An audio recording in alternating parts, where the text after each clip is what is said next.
రావటానికి దారలేదు.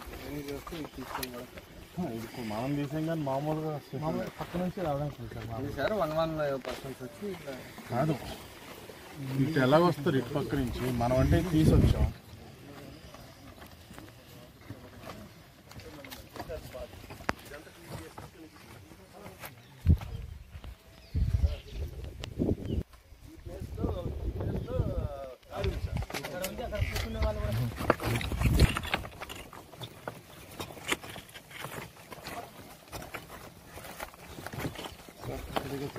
అటే దిగచ్చు, ఇటే దిగచ్చు, ఇటే దిగచ్చు.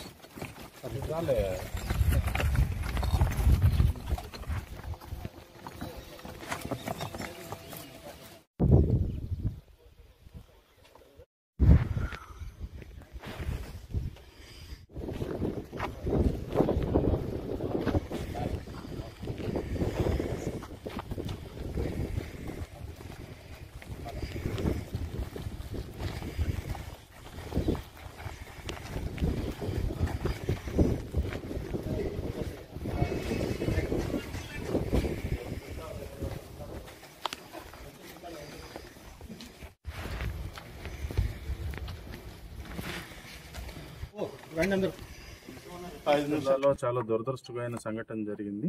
17 ఏళ్ల యువతి ఇక్కడ శవమై నిన్న మనకి బయటపడడం జరిగింది. దాని గురించి మొత్తం నిన్నటి నుంచి మొత్తం జిల్లా యంత్రాంగం తర్వాత రాష్ట్ర యంత్రాంగం అంతా కూడా దాన్ని ఛేదించే పనిలో నిమగ్నమై ఉన్నారు.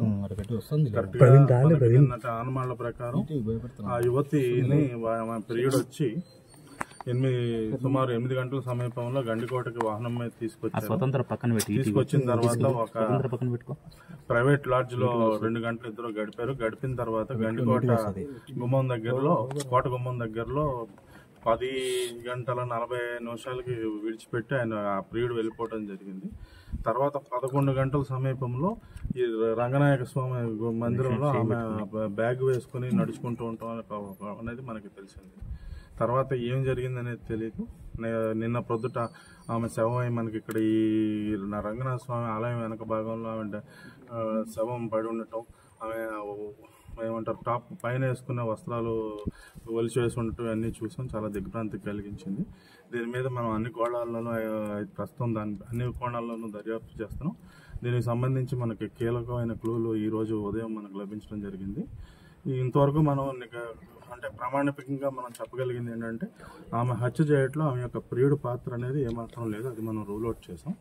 ఎవరు చేశారనే దాని మీద అయితే మనం ఖచ్చితమైన క్లూస్ అయితే మనకి ఈ రోజు ఉదయం లభించడం జరిగింది. ఉదయం కూడా కాదు, మేము ఇక్కడికి వచ్చే సమయంలోనే మాకు లభించాయి. అదేమిటనేది పూర్తిగా ఛేదించిన తర్వాత నాకు రేపు నేను సీఎం ప్రోగ్రాం ఉండటం వల్ల నేను కర్నూలు నంద్యాల వెళ్లాల్సి ఉంది. మీకు సాయంత్రానికి ఎస్పీ గారు జమ్మలమడుగులోనే ఎస్పీ గారు డిఎస్పీ గారు నాకు ఒక ప్రగాఢ ఆత్మవిశ్వాసం ఏంటంటే మనకున్న క్లూస్ దృష్ట్యా మనకి ఈ రోజు ఎట్టి పరిస్థితుల్లో ఈ రోజు ఈ యొక్క కేసు ఏదైతే ఉందో పూర్తిగా మనం ఛేదించే అవకాశం ఉంది. మీకు ఈ రోజు సాయంత్రం 9 గంటల లోపు ఎస్పీ గారు డిఎస్పీ గారు మీకు పూర్తి వివరాలు తెలియజేస్తారు. ఇప్పుడు ప్రస్తుతానికి మనం ఏమీ చెప్పలేమండి. మనకైతే కీలకమైన ఆమె పైన ఎటువంటి లైంగిక దాడి అయితే జరగలేదు. ఆమె అయితే శవమై పడి ఉన్నారు, పైన వస్త్రాలు తొలగించున్నాయి. ఏమిటనేది మనం ఒక క్లూ అయితే దొరికింది. నిన్నటి నుంచి అనుమానం ఉండింది. మనకు ఈ రోజు పొద్దున్న ఉదయం 11-12 టైం అంతా ఈ రోజు అయితే ఉదయం అరౌండ్ సుమారు 12 గంటల సమయంలో కీలకమైన ఆధారాలు మనకు లభించాయి. సాయంత్రానికి మేము మా ఎస్పీ గారు డిఎస్పీ గారు పూర్తి వివరాలు మీకు తెలియజేస్తాం. అంటే వాళ్ళ కుటుంబ సభ్యులు ఇక్కడికి వచ్చారు, లోకేష్ వెళ్ళిన తర్వాత అది వచ్చారు. ఆయన వాళ్ళ పెద్దనాన్న కొడుకు అయితే రావడం జరిగింది. వచ్చి వెంటనే 20 నిమిషాల్లో వెళ్ళిపోయాడు. సో మనకు ప్రస్తుతానికి ఏమిటనేది పూర్తి తెలీదు. మనకైతే కొన్ని సర్టన్ క్లూస్ అయితే దొరికాయి. అది మీకు సాయంత్రం 9 లోపు మీకు ఎస్పీ గారు ఖచ్చితంగా మీకు చేస్తారు.